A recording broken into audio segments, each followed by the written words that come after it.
We're sitting down with Michael Scheuer, the man who had served in the CIA for more than 20 years, up until 2004. At one time, he was the chief of the CIA bin Laden unit. Then he went and exposed how counter-effective Washington's methods were in the fight against terror. He looked at the U.S. through its enemy's eyes. In fact, it's the title of one of his books called Through Our Enemy's Eyes. I'm very pleased to have the chance to interview you, Thank Mr. you. Scheuer. I'm glad to be here. Bin Laden is gone. Who is Washington's #1 enemy now? Washington's enemy is an enemy that doesn't exist. We're fighting an Islamic enemy that Washington believes is out to kill us because we have elections, because we're free, because we have women in the workplace. It's an enemy that doesn't exist. It didn't exist when bin Laden was alive. It doesn't exist now. America is being attacked because of its foreign policy in the Muslim world, because of its support for Israel, because of its support for the Saudi police state, because of its presence on the Arab Peninsula. And until we accept that, until Americans can say to each other, whether you support aid to Israel or not, our relationship with Israel is causing this war, we are not going to be able to defeat this enemy. And Israel itself as a country is not the problem. The real problem is the leaders of the Jewish American community in the United States who influence and corrupt our Congress to support Israel when we have no interest there. You imply that the Israeli lobby is dragging the United States into the wars, into the conflict? They're absolutely dragging us in. Iraq was a war that was proffered or was called for mainly... Then let me ask you this. Yeah. The situation in the region, in the wake of all these revolutions in the Middle East and North Africa, yes, you can pretty much describe it as turmoil. Turmoil is no good for Israel. Isn't there a contradiction to what you're saying? Well, the American political establishment is caught between two things. They're extremely pro-Israel, and they're almost Marxist in their belief that democracy and the spread of democracy is inevitable in all places, in all peoples, at all times. And so they need to protect the Israelis, but they can't say what is a reality. For example, there is not going to be a democracy in Tunisia, or Libya or Egypt that in any way resembles democracy in the West. And yet what they've done is create anarchy. They've created a situation where the only beneficiaries are the Islamists. The guns that have flown out of Egypt, out of Tunisia, out of Libya to the Islamists have been enormous in their volume. And the prisons that were opened in Egypt, Tunisia, and Libya have reinforced the Islamist groups across the world. So their mindless pursuit of secular democracy, at the end of the day, endangers the stability of the region and probably the whole world. Are you saying we're going to see further radicalization of the region? Oh, especially in Africa. Yes, ma'am. The guns that are flowing out of the three places where there were Arab Spring revolts are going to cause problems in Somalia, across North Africa, and in Nigeria. Let's talk about Syria. Yes. Syria says the earth will start shaking if anyone intervenes in their internal affairs. How badly does the U.S. Is the U.S. trying to interfere? Oh, I think we're interfering unconscionably. Until they removed the U.S. ambassador, he was running around the country trying to encourage groups to overthrow the Syrian government. That is not the role of any diplomat, United States or Russian or Chinese or British. We have really very cold-bloodedly urged Syrians to get out on the street knowing that they're going to get shot down by their government. Again, Syria is a country where there is no U.S. interest.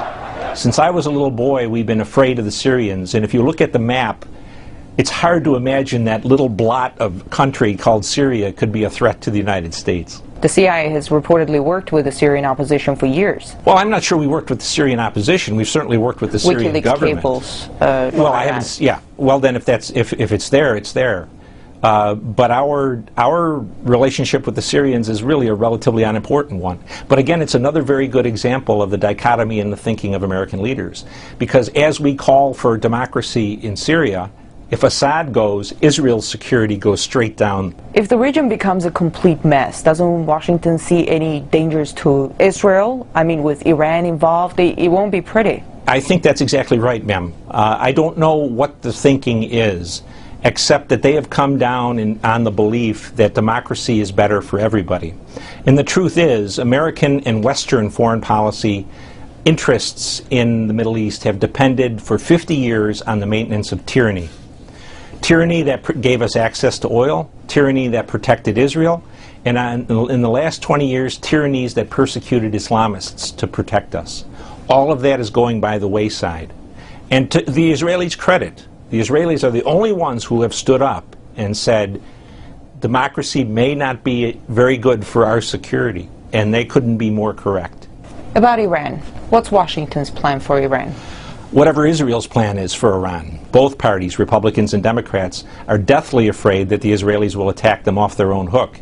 And if Israel attacks Iran, the Americans will get blamed for condoning it, whether we did or not. So I think what we're seeing is a slow, almost inexorable advance toward some kind of a conflict with Iran. What do you make of these recent accusations that the Iranian government was trying to kill the Saudi ambassador in Washington? I'm not in a position to know whether or not the information was accurate.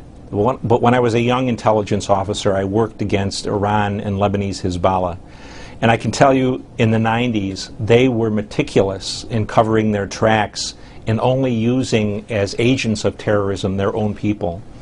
The plot that was described by the Attorney General of the United States is a comic opera. Through a Mexican drug cartel. Yeah, and to believe that the Iranians would risk war with the United States, Israel, and much of NATO to kill a Saudi ambassador who was not even part of the royal family, that's hard for me to believe. Let's talk about Libya. Libya is in ruins in the wake of NATO bombings. Yes. It's brimming with weapons. Yes. An al-Qaeda flag was planted over a courthouse in Benghazi. Yes. How good of a playground is Libya for people with radical agendas? Very strong Islamist presence in Libya. Since the war against the Soviets in Afghanistan, Libya has sent as many of its people to fight in those insurgencies, the Islamist insurgencies, as any other country in North Africa, maybe outside of Saudi Arabia. The Libyan Islamic Fighting Group fought a long time against the Soviets.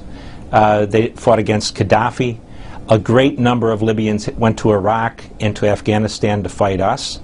And whatever strength the Libyan resistance had in terms of military capability, that came from experienced Islamist fighters. So the idea that somehow there's democracy afoot in Libya is just simply wrong. Could it become a hotbed of terror? I don't know if it could become a hotbed of terror, but it can become a country that's decidedly anti-American, anti-NATO.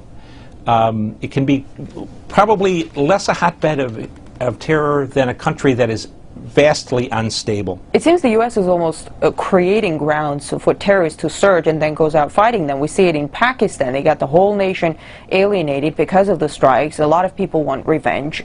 How efficient is that?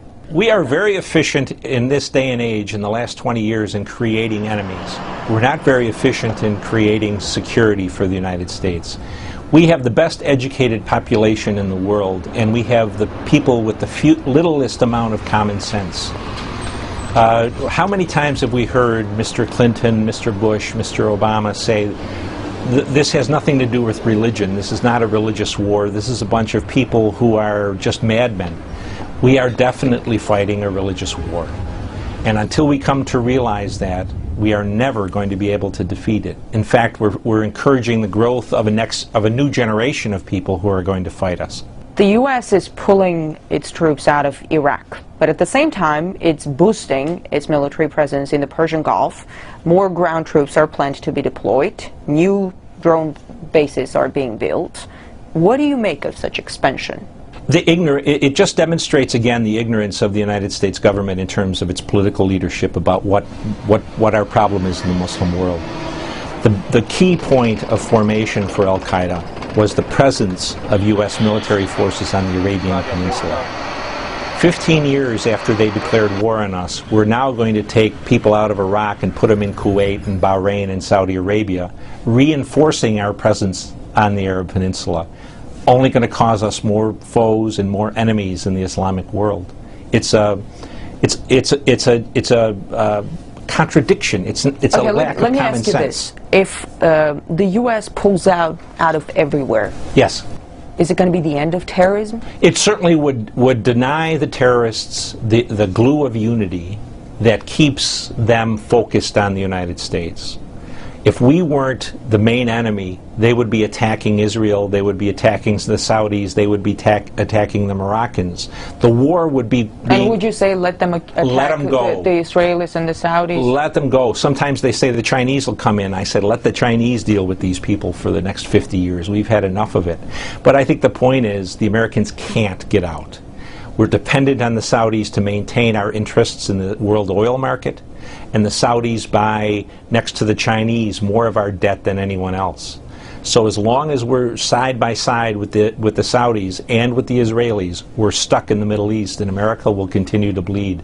Dr. Schroyer, thanks for the interview. Yes, ma'am.